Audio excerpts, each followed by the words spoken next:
Well, welcome everybody. We are doing a single audit update for our clients, colleagues, and friends. And I want to thank you all for joining us. I'm Dave Ashenfarb, head of the nonprofit on Ashenfarb. If I could ask everybody to just mute so that it makes it easy for everyone to hear us, that would be appreciated. And I am proud to be presenting with Nina B., a senior manager at the firm, and our quality control. What we want to try to do today is really kind of walk you through a lot of what's going on.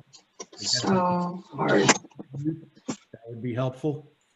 David, I think you can control and unmute everyone or unmute everyone whenever it's needed. Yeah, I know. I've got a lot going on my screen here, Nina. So let me just start by saying what we're going to do is kind of walk through, since it's audit season and we're all kind of going through the single audit process right now. We want to give you kind of some of our best practices, things that are going on, and especially we're in this odd time of the pandemic, and how the federal government has provided a lot of funding to our clients, and how that's impacted the way you guys have to monitor your grants. We want to review how that's impacting you and what we're going to do with the audit process. We're also going to review some of the updates of the generally accepted auditing standards and the OMB, and give you some best practices as well. To start with, I think what we're seeing in this unusual time is that typically when you guys, our clients, receive federal funding, the terms of the grants and the contracts are buttoned down pretty tightly.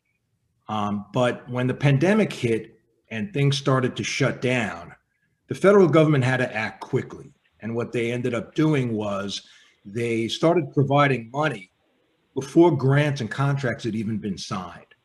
And so it presented the challenge to us of trying to figure out what to do, what the terms of the grants were, where changes were coming into play. And so what we want to talk about today is really how we go about figuring out what to do with our grant monies, and hand in hand with that, what we, the auditors, will be doing as part of that as well. Right. We all know that the CARES Act created a bunch of new programs.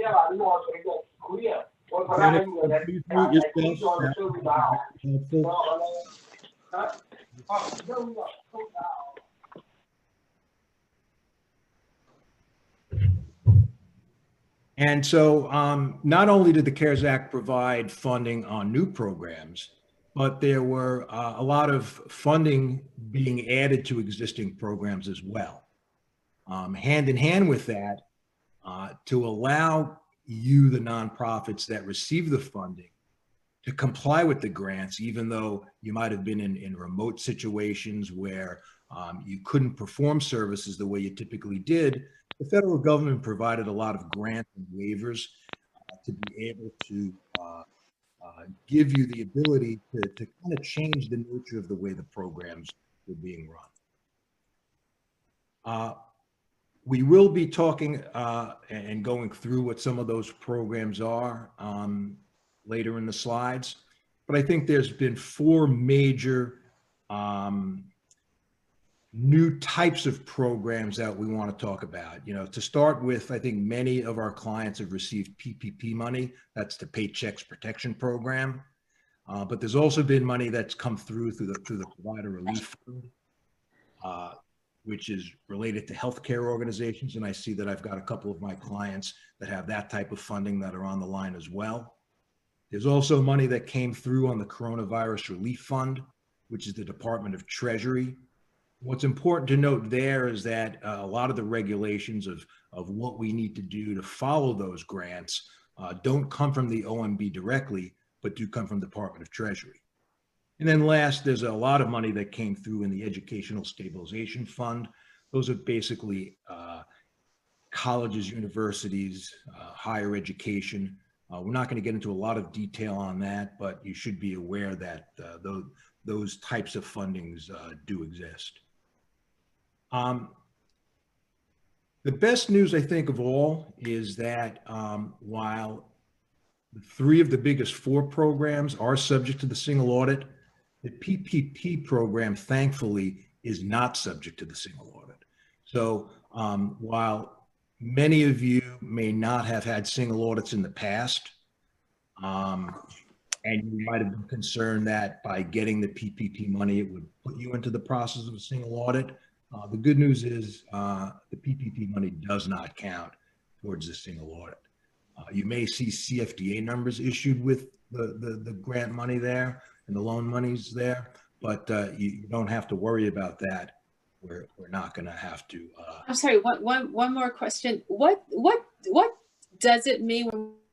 Yeah, so we're going to hold questions until we hit a couple of different stopping points, since we have a big crowd. It's easier for us to monitor that way.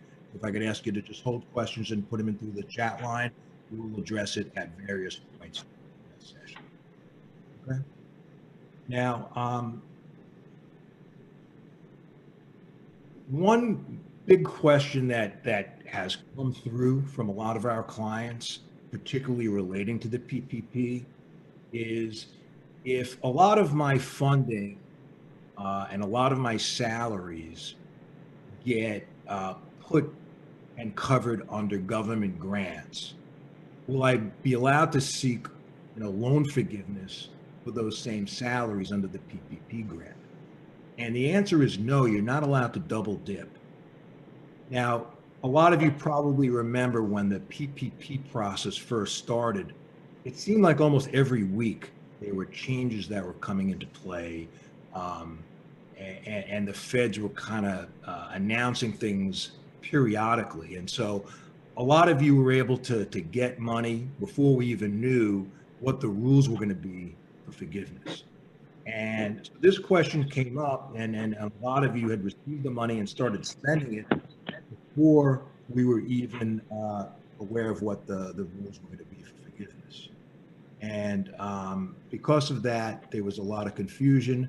The OMB came up with this memo. Now, in a lot of ways, we shouldn't be surprised, because one of the tenets of the federal cost principles has always been that you can't charge more than one funder for the same expense. So it shouldn't be unusual that they came out with this memo clarifying it.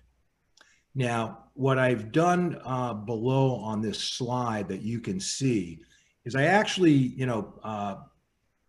showed the way the memo is worded. And you can see that, again, from the federal perspective, what they're doing is they're addressing it from, the Fed point of view.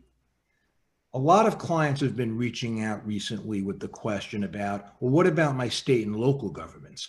Can I apply for loan forgiveness under PPP and use salaries, and then use those same salaries on my state and local grants? And I'm going to answer the question the same way. No, you still can't double dip, because a lot of the state and city agencies, if they don't have specific regulations, they'll default to the federal regs.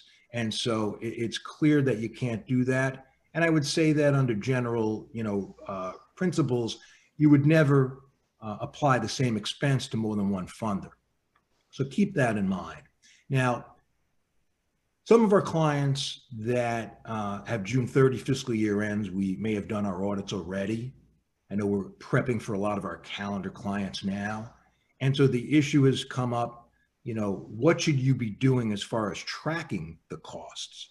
And to that, I would answer, similar to how with your government grants, you're using separate cost centers, separate classes, separate department codes to track the spending. You should be doing the same with any of the salaries that you want to use as part of the loan forgiveness process. And as we do our audits, we will be reviewing that to make sure that you're not double dipping. Okay. The other question that comes up frequently is, how do we treat this on the financial statements? And to start with, when you receive the money, it's clear that that's a liability, because when you receive the money, we don't know at that point how much will be forgiven, if any will be forgiven, and if you've met the conditions that are necessary to have that loan forgiven. So it's clearly going to be a liability on your financial statements. The question is, how do we get rid of that liability? When we submit the application for loan forgiveness, we can look at this liability as it's a straight loan, the way we would any other loan. And the way we would get rid of a loan off of our books is by either having the lending institution forgive it, and in this case, it would be the SBA in the final approval process, or you pay it. And that's how a liability gets relieved. Now, in a case where what you're going to be doing for the most part is, after you've reached your covered period, you're going to submit an application to your local bank. They're going to go through whatever process, and each bank is doing a little bit differently, but they're going to then let you know the amount that's going to be forgiven. They're going to then reach out to the SBA for that final approval, which they have 60 days, 60 to 90 days in which to make that approval. We're starting to see some of our clients, the approvals are starting to come in, so we haven't seen any problems in that area. So again, the first way is to just treat it simply as a loan. However, the accounting standards do allow other flexibilities. In a lot of ways, they look at this loan money as a conditional grant. The conditions being that you need to spend it on certain allowable expenses, similar to a way a grant would work. Mostly it's salaries, rents, and some other things. But you also have to meet the conditions of maintaining certain FTE levels, having limits of the 60% being spent on salaries. So the second way that you can recognize revenue for the PPP loans is by meeting the conditions that are involved. And so what that does is it does provide you with a little bit more flexibility than having to wait for final SBA approval. Now, remember, the financial statements are yours as the entity, and you have to make that decision. Of course, we'll consult with you as the audit goes on, but you should be aware of what your options are. So again, you can treat it as a loan and have it forgiven, but many are treating it as a conditional contribution. And again, that will provide you with some additional flexibilities.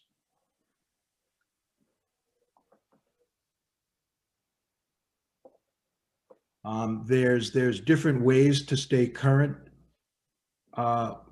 with what's going on. Again, the beta.sam.gov is an important website that you should be looking at different things on the AICPA website, and then reviewing the compliance supplement as well.